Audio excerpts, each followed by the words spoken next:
Olá pessoal, tudo bem? Seja muito bem-vindo a mais uma aula nossa.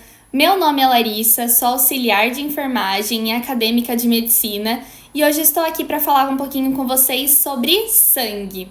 Mas antes, quero relembrar vocês sobre o nosso site, Resumo da Saúde. Tem muito material lá, muito legal para você complementar nos seus estudos. Então não se esqueça de passar lá no nosso site e dar uma olhada nas novidades que a gente tem por lá, tá bom? Agora sim, vamos para nossa aula. Bom, gente, deixei aqui para vocês uma apresentação sobre mim, para vocês me conhecerem um pouquinho melhor. Deixei aqui para vocês que vocês não podem esquecer de entrar lá no nosso site e conferir os nossos materiais. Tenho certeza que isso vai ajudar você ali no seu estudo. E agora sim, gente, vamos falar sobre o sangue. A gente vai introduzir essa aula falando um pouquinho sobre o sangue. Nós não vamos se aprofundar tanto nesse assunto, mas a gente vai entender um pouquinho ali a função dele, as partes do sangue. Deixei aqui para vocês um sangue aí maromba, um sangue de academia, para lembrar para vocês o quanto é importante o sangue no nosso corpo e no nosso organismo. Bom, gente, primeiro a gente vai falar sobre a questão do sistema cardiovascular ou sistema circulatório. Todas as vezes que a gente fala sobre o sangue, não tem como a gente não citar algo sobre isso ou falar sobre isso. O sistema cardiovascular ou sistema circulatório, ele transporta o sangue pelo organismo, levando para diversas partes do nosso corpo. E ele leva o quê? Os nutrientes, oxigênio, para que as células elas trabalhem ali e nos mantenha vivo. E se mantém vivo as células também. O transporte do nosso sangue, ele é feito através dos vasos sanguíneos e tem essa questão de levar a retirada do sangue até o órgão principal, que é o órgão principal desse sistema, é o coração, o órgão principal que a gente tem no nosso corpo. Bom, gente, e quando a gente fala sobre sistema cardiovascular, a gente tem que lembrar de 3 componentes que são extremamente importantes, que é o sangue, o coração e os vasos sanguíneos. O sangue, ele é um tecido no nosso corpo que ele é formado por glóbulos vermelhos, glóbulos brancos, plaquetas e o plasma. E através disso, essas células, elas recebem substâncias nutritivas que auxiliam no funcionamento do nosso corpo. E toda essa circulação, ela é feita por uma rede de tubo que, como vocês podem ver, são os vasos sanguíneos, que ele circula em todo o nosso corpo. E o coração, a função principal dele é bombear o sangue no nosso corpo. Bom, depois que a gente entendeu um pouquinho sobre o sistema cardiovascular, afinal, o que é o sangue? Bom, o sangue ele é uma substância fluida que ele possui algumas funções de extrema importância. Antes de tudo, o sangue ele é formado por água, enzimas, proteínas e sais minerais. Então, vocês já ouviram aquele termo que a galera fala, né? Ah, aquele sangue ele era um pouco mais grosso, ou aquele sangue ele é um pouco mais fino, ou sangue com água. Por que eles falam isso? Porque o nosso sangue ele é formado exatamente por esse tipo de coisa. Água, enzimas, proteínas e sais minerais. E além disso, pelas células, que quais são? As hemácias, as plaquetas, os leucócitos, que todas essas células juntas, elas são responsáveis pelo funcionamento do sangue. E todas elas agem como uma defesa do organismo. E elas fazem esse transporte de gases e nutrientes. Além disso, é importante que todas essas células, as hemácias, as plaquetas, os leucócitos, eles estejam em um bom funcionamento para que haja um bom funcionamento do corpo. E além disso, que elas estejam numa boa quantidade também. Já ouviu falar quando você faz um exame de sangue e o médico comenta para você, suas plaquetas estão um pouco baixas, ou, por exemplo, seus leucócitos estão um pouco alto. Então, é disso que a gente está falando. É importante que todas elas estejam ali no mesmo nível. Caso tenha alteração, a gente consegue identificar doenças. E que doenças seriam essa? Anemia, leucemia, inflamação ou infecção. E através dessas alterações a gente pode tratar. Por isso que num exame ali é pedido, num exame geral, por exemplo, é pedido várias coisas específicas, porque ali a gente consegue ver as alterações e através dessas alterações descobrir se o paciente tem algum tipo de doença, se não tem, se realmente está tudo certo ou se não está. Por isso a importância ali de fazer o exame de sangue. Bom, mas afinal, o que compõe o sangue? Como eu falei para vocês, o sangue, ele tem enzimas, ele tem água, mas além disso, o sangue, ele é formado por células que estão mergulhadas em um líquido chamado plasma. Acredito que todos vocês já tenham ouvido falar sobre plasma. A gente vai entender um pouquinho melhor sobre ele depois. Mas o nosso sangue, as células ali, elas estão mergulhadas dentro desse líquido e ele corresponde de 7 a 8% do peso corporal de cada pessoa. Então, assim, temos bastante sangue no corpo se a gente for parar para pensar sobre isso. O sangue, ele é um tecido vivo no nosso corpo que ele circula em todo o corpo, levando oxigênio e nutrientes para todos os órgãos. Quero que vocês parem para pensar aí. Vamos imaginar que todos os nossos órgãos se resumem a uma bola de futebol. E o sangue seria vários fios. Então vamos imaginar uma bola de futebol e enrolada nessa bola de futebol vários fios, que seriam o sangue. E é isso que é o nosso corpo. Todos os nossos órgãos, ele tem conexão com o sangue, com a corrente sanguínea. Ah, Larissa, mas por quê? Porque através disso é o que mantém os nossos órgãos funcionando. Então, por isso a importância do sangue. Como eu falei para vocês, todo o corpo, ele é conectado ali. E a corrente sanguínea, ela é a maior ferramenta para levar os nutrientes e oxigênio para todos os órgãos também. E o sangue, ele é composto por uma parte líquida e uma parte sólida.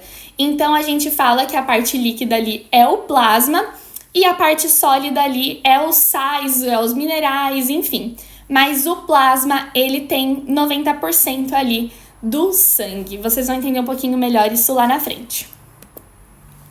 Bom, mas antes de tudo, de onde vem o sangue? Como que o sangue circula no nosso corpo? A gente já entendeu que o sistema circulatório é de extrema importância para o sangue. A gente já sabe o que é o sangue, mas da onde que o sangue vem? Quem criou o sangue? A gente nasce com o sangue ou não? O que acontece? Da onde que vem o sangue? Para vocês entenderem isso melhor, eu vou passar um vídeo aqui para vocês entenderem da onde vem o sangue e todo esse processo. De onde surge o sangue? Para tanto, precisamos aprender sobre um dos tecidos mais importantes do corpo humano, a medula óssea. A palavra medula vem do latim e significa interior. A medula óssea é um tecido líquido gelatinoso que preenche o interior de alguns ossos do corpo. Ela é constituída por um ambiente preenchido por alguns tipos de células-tronco e células gordurosas. Aí são produzidas as células do sangue, os glóbulos vermelhos, os glóbulos brancos e as plaquetas. Estamos na bacia, principal osso que produz medula óssea. Olha só, podemos ver a hematopoese acontecendo neste momento. Hematopoese é o processo em que as células tronco hematopoéticas se transformam em um dos 3 tipos de células sanguíneas. Esta célula-tronco está passando por várias etapas até se transformar em uma hemácia. As células-tronco também são conhecidas como células-fonte ou células progenitoras, por sua capacidade de se transformarem em outras células, permitindo a reposição celular e a regeneração tecidual do organismo e por sua capacidade de manutenção pela duplicação e geração de células iguais a si. Esta, por outro lado, após diversas etapas, está se transformando em algumas plaquetas, também chamadas de trombócitos. Você sabia? Quando nascemos, todos os ossos produzem células do sangue. Com o tempo, o corpo concentra essa habilidade apenas em alguns ossos, como a bacia e os ossos chatos. E como podemos ver, esta célula-tronco está se transformando em um dos vários tipos de glóbulos brancos conhecido como leucócito. Graças à medula óssea, as células sanguíneas se renovam constantemente, mantendo a quantidade ideal nos vasos. A bacia é o melhor lugar para acolher medula óssea para o transplante. As células-tronco hematopoéticas para transplante também podem ser obtidas através do sangue periférico e do sangue de cordão umbilical. Sua doação salva muitas vidas por ano. Muito bem, você aprendeu bastante e já sabe de onde vem o sangue. Missão cumprida.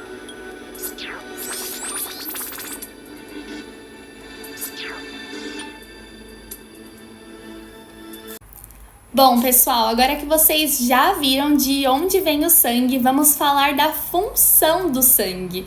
O sangue, ele tem algumas funções importantes no nosso corpo e, como vocês já sabem, ele é constituído por enzimas, sais minerais, proteínas e células. E tudo isso tem algumas funções para o nosso organismo. A primeira função do sangue é o transporte do oxigênio para os órgãos. Então, como eu falei para vocês lá atrás, ele é o responsável por manter todos os nossos órgãos ali em um bom funcionamento.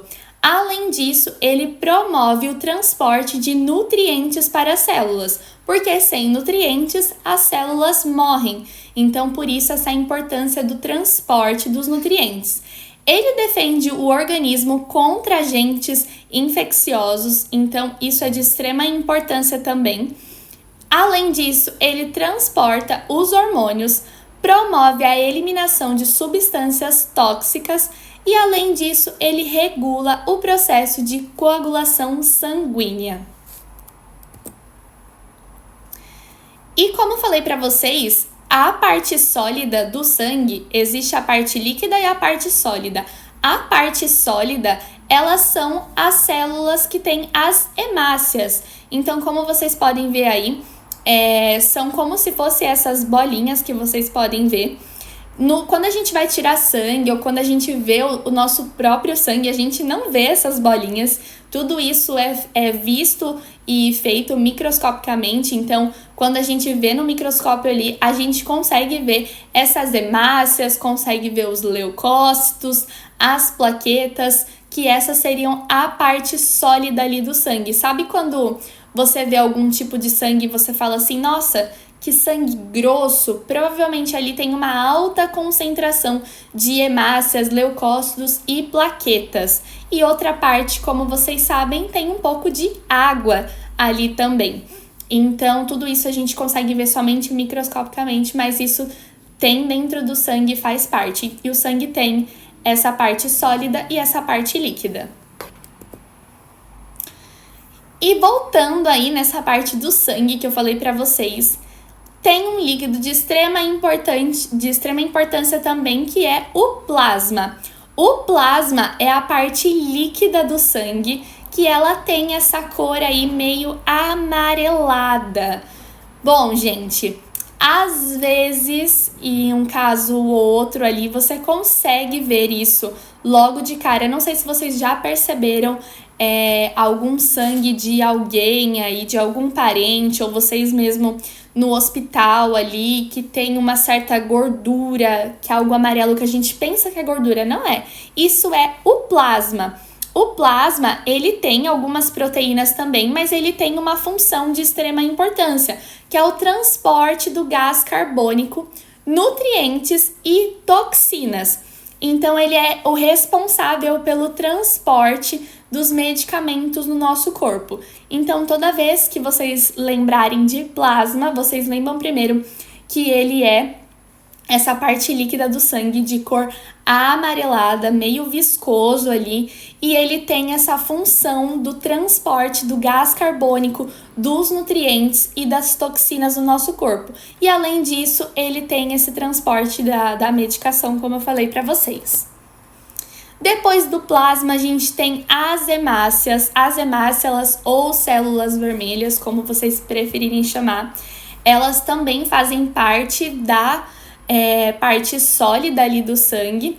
Ela tem a função do transporte de oxigênio e elas são, como eu falei para vocês, como se fossem essas bolinhas assim, né? Essas auréolas aí que vocês estão vendo, só que a gente só consegue ver isso microscopicamente. E elas são produzidas na medula óssea, como vocês puderam ver lá atrás naquele vídeo de onde vem o sangue. A gente tem também os leucócitos, ou glóbulos brancos, também conhecidos assim. Eles são responsáveis pela defesa do organismo. E eles são produzidos também lá na medula óssea, como vocês puderam ver naquele vídeo. E eles são responsáveis ali por toda a defesa. Além dos leucócitos, eles são compostos pelos neutrófilos, pelos enzimófilos, pelos basófilos, linfócitos e monócitos. São muitos nomes, mas vocês vão entender melhor a função de cada deles. Todos esses são compostos ali nos leucócitos e a gente vai falar um pouquinho sobre eles. Primeiro, os neutrófilos. Os neutrófilos, eles servem para combater pequenas inflamações ou infecções causadas por bactérias ou fungos ali. Lembra que eu falei para vocês que o nosso organismo ele tem que ter as células elas têm que estar vivas ali para combater coisas que acontecem com o nosso organismo? Por exemplo, quando a gente come algum tipo de coisa, a gente pode ter algum tipo de infecção, um mal-estar, a gente pode ter também, que eles falam, quando a gente vai no hospital e a gente acaba vomitando, uma intoxicação. Então, cada célula ali, ela é responsável por alguma coisa. E os neutrófilos, eles servem para combater pequenas inflamações, seja essas inflamações ou bactérias ou fungos. Então, por isso que quando a pessoa ela faz um exame lá e aparece, por exemplo, o aumento dos neutrófilos ou diminuição, é ali que a gente descobre se o paciente, no caso, ele tá com alguma bactéria ou com algum fungo ou com alguma inflamação. Então, cada um deles, eles têm uma função ali na hora da gente fazer aquela leitura daquele exame. É lógico que essa parte da leitura é mais pro médico, mas a gente tem que entender ali qual que é a importância, qual que é a função, o que cada um faz. Então, os neutrófilos, como eu falei para vocês, eles são responsáveis ali por combater as pequenas inflamações. Além deles, a gente tem os eosinófilos, que eles servem para combater infecções parasitárias ou reações alérgicas. Então, por exemplo, para os alérgicos de plantão aí, quando você tem algum tipo de reação alérgica ali, tem uma célula que ela vai ajudar a combater. Mas é lógico que a gente vem com medicação e várias outras coisas, mas é para vocês entenderem a função de cada um. Os basófilos, eles servem para combater também bactérias e reações alérgicas, que leva à liberação de histamina, que leva à questão da vasodilatação. Então, ele também ele age ali como um agente invasor e ele ajuda nessa questão da eliminação. Os linfócitos, eles são mais comuns no sistema linfático e eles estão presentes em dois tipos de células, que é a célula B e a célula T, e elas servem como os anticorpos no nosso corpo para combater vírus de células cancerinosas. Então, pessoas que têm, no caso, câncer, alguns tipos de leucemia, enfim, os linfócitos ali, eles estão para combater essas células que seriam as células B e T. Mas como eu falei para vocês, a gente não vai entrar um pouco a fundo sobre isso, é só para vocês entenderem e associando, entenderem esse processo. Além disso, tem os monócitos, que eles também faz parte ali, eles podem sair da corrente sanguínea e eles são responsáveis ali pela fagocitose. E aí tem a outra questão da célula, que a gente não vai entrar nisso hoje, mas é só para vocês entenderem. E ela também age na parte do linfócito T com a questão da defesa.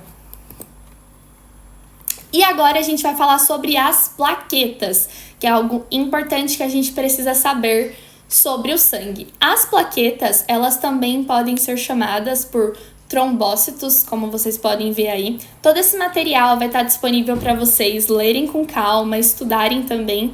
Eu vou falando e pontuando algumas coisas, tá bom, pessoal? Mas vocês vão ter acesso a esse material também. E as plaquetas, elas são responsáveis por cessar o sangramento com a formação de coágulos de sangue. Então, por exemplo, quando uma pessoa ela tem menos plaqueta, há uma dificuldade maior de cessar sangramentos. E quando ela tem um nível maior também, pode acontecer outras coisas mais graves, como, por exemplo, até levar à morte. Pode entupir um vaso sanguíneo, pode provocar um infarto, uma embolia. Só que as plaquetas, elas são importantes para o nosso corpo, mas no nível certo. Por isso que lá num exame de sangue sempre tem o nível das suas plaquetas, tem ali sempre escrito no exame, vocês podem observar qual que é o número correto e melhor ali para estar o nível das suas plaquetas e tantos outros exames que eles pedem, por conta dessa importância. Ela não pode estar nem baixa demais e nem muito alta, porque os dois fatores arriscados.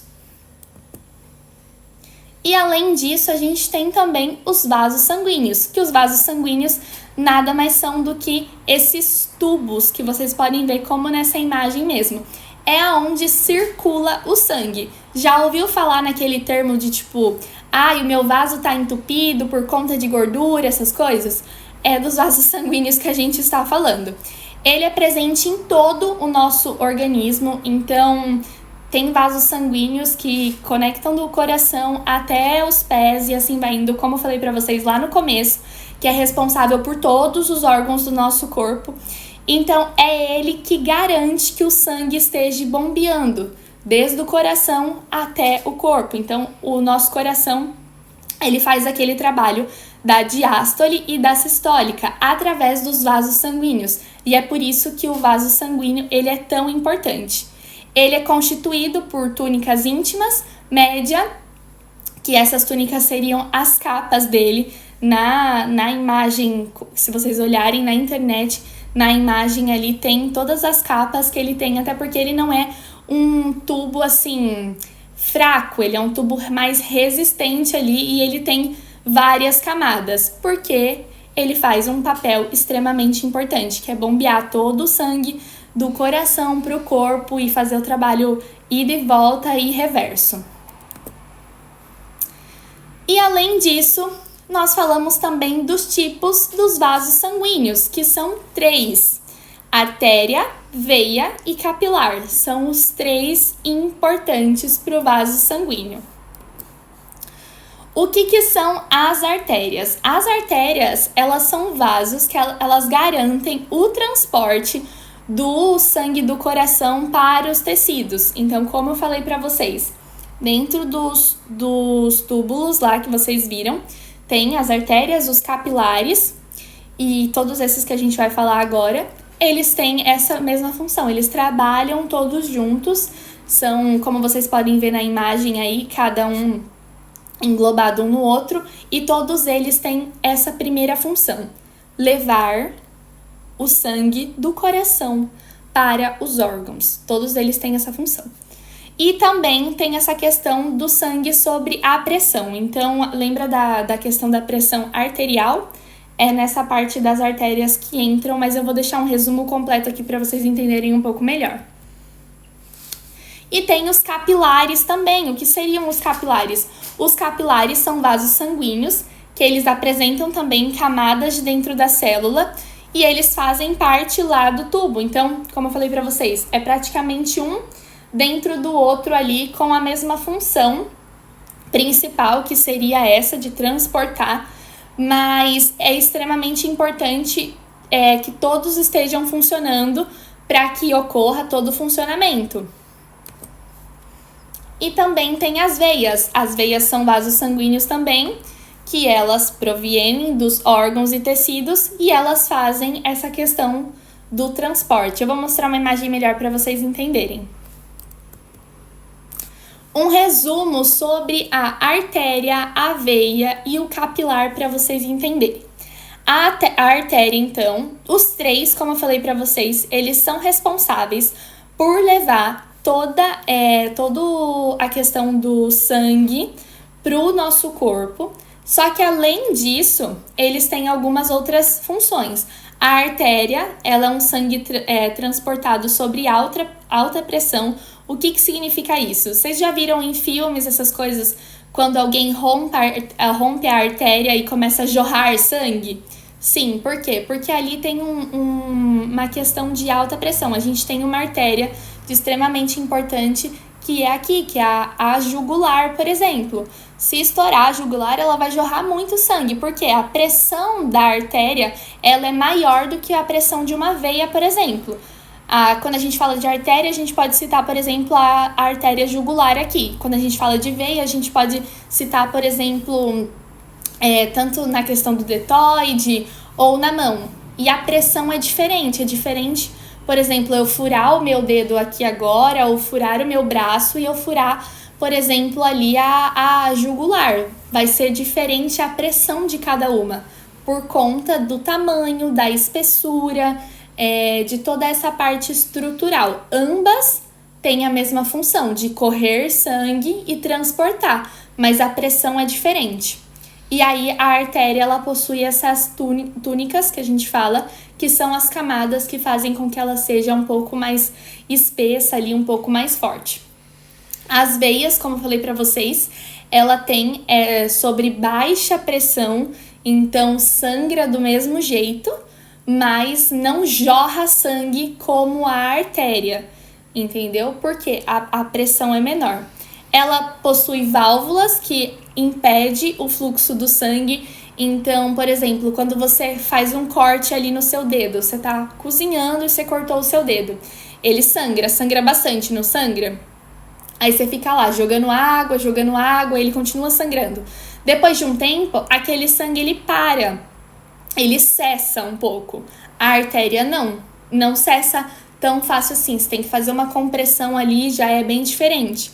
A veia não. Pela baixa pressão do fluxo de sangue, ele cessa um pouco mais rápido, depende do corte também e da profundidade, claro. E ela também possui válvulas que impedem o fluxo do sangue, assim como a artéria, a gente lembra sempre da diástole e da sistólica. E também ele possui essa túnica íntima, que são as camadinhas ali, mas lógico que as veias sendo um pouco mais finas, mas elas também são tão resistentes quanto. É lógico que com o passar do tempo, ela vai ter uma dificuldade. Por exemplo, a gente pode comparar a veia de um bebê, a veia de um jovem e a veia de um idoso. Ali, por exemplo, acontece muito dentro da enfermagem, a veia do idoso ali estourar, a veia do jovem também pode acontecer, com certeza, mas às vezes tem um idoso ali que já o acesso dele é um pouco mais difícil de pegar, entendeu? Mas elas são todas ali, tem essa revestimenta também, assim como tem na artéria. E agora a gente tem os capilares, que são os vasos sanguíneos, que ele garante a troca da substância. Ele possui uma parede fina e os capilares é o que vem e vai, como vocês viram naquela imagem, que tem a parte azul e a parte vermelha. É os responsáveis ali pela parte do coração mesmo, que faz a diástole, vem e vai. Então, vem sangue, vai sangue, vem sangue, vai sangue, e assim vai.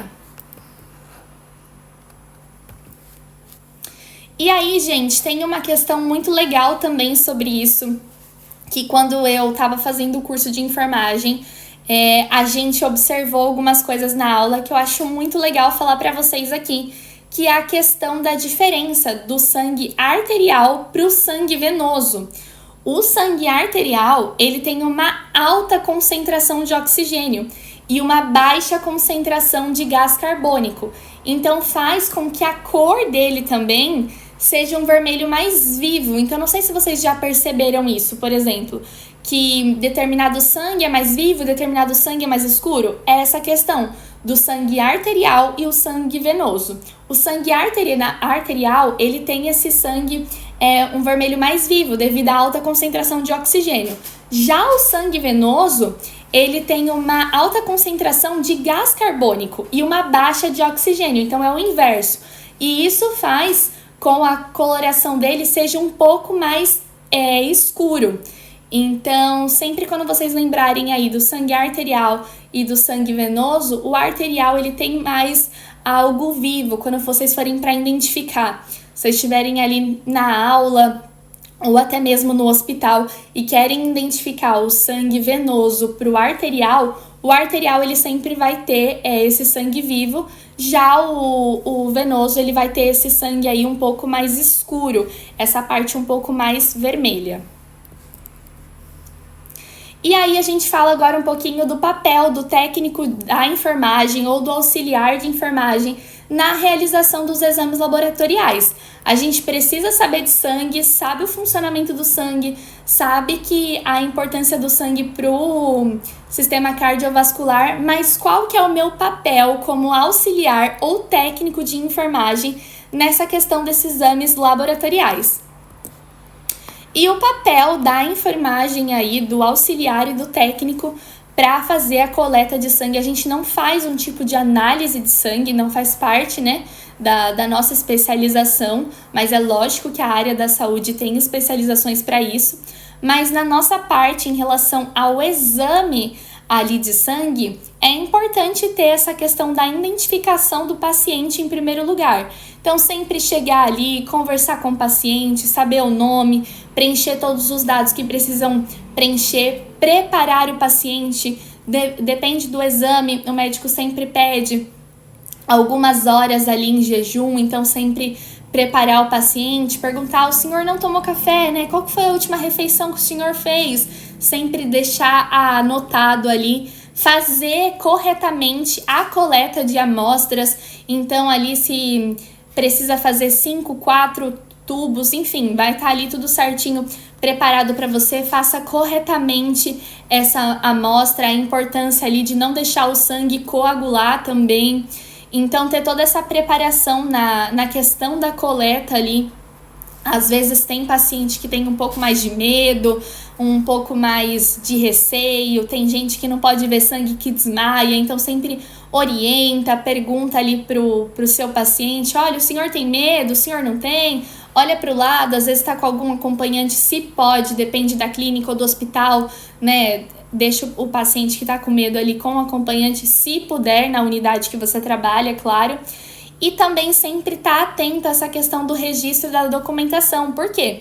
Todos esses exames, eles são enviados para um laboratório que vai fazer o análise clínico, que vai fazer toda essa análise aí para saber sobre as plaquetas, sobre as hemácias, sobre tudo isso que vocês viram hoje. Só que depende do local que você trabalha, tanto clínica quanto hospital, são muito pacientes. Então, a importância ali de estar bem identificado o tubo da coleta, de estar tudo bem anotado, tudo certo, para que não haja um erro na hora ali de fazer essa análise desse paciente, não ter uma confusão de paciente de um para o outro. E, além disso, o cuidado pós a coleta do exame. Então, o paciente ali acabou de coletar, às vezes está muito tempo sem comer, está passando mal ou está se sentindo um pouco fraco ali. Essa importância de dar essa assistência para o paciente, né? Tem alguns laboratórios que oferecem um café. Se não oferece, conduz sempre o seu paciente: o senhor sai daqui, come alguma coisinha, sabe? E explicar tudo o que precisa explicar certinho. Mas essa é a importância do papel da enfermagem ali, do auxiliar e do técnico na parte do sangue, fazer a coleta certa. E por que é importante a gente saber sobre o sangue, já que a gente não vai fazer uma análise? Pra gente saber o que a gente está fazendo, entendeu? Às vezes a gente está fazendo a coleta de sangue ali, mas a gente nem sabe exatamente o que é o sangue. Então, por isso essa importância da gente identificar, entender o que é, e até mesmo para futuramente, para quem deseja poder se especializar em outras coisas. Bom, e eu deixei aqui para vocês como um dever de casa e um estudo também, alguns exercícios, 2 exercícios específicos sobre os vasos sanguíneos aí para vocês entenderem um pouco melhor. Aqui tem o primeiro exercício, depois eu quero que vocês leiam com calma e logo depois do exercício já tem a resposta também e explicando o porquê da resposta. Deixei 2 exercícios aqui para vocês que eu acho legal e que vale a pena vocês fazerem. Tem a resposta do segundo exercício aqui também. E é isso, pessoal. A nossa aula já chegou ao fim. Eu espero que vocês tenham gostado. Não se esqueçam de entrar lá no nosso site e adquirir o nosso material. A gente tem material específico sobre isso. Principalmente ali a gente tem aquele manual da anatomia humana, que é muito importante e legal ali a gente estudar essa parte do sistema cardiovascular, entender um pouco mais sobre veia, artéria, sobre o coração. Então, além disso, tem outros materiais também. Então, para complementar nos seus estudos aí, não se esqueça de entrar lá no nosso site e adquirir o seu material. Eu fico por aqui, espero que vocês tenham gostado e a gente se vê em breve. Tchau!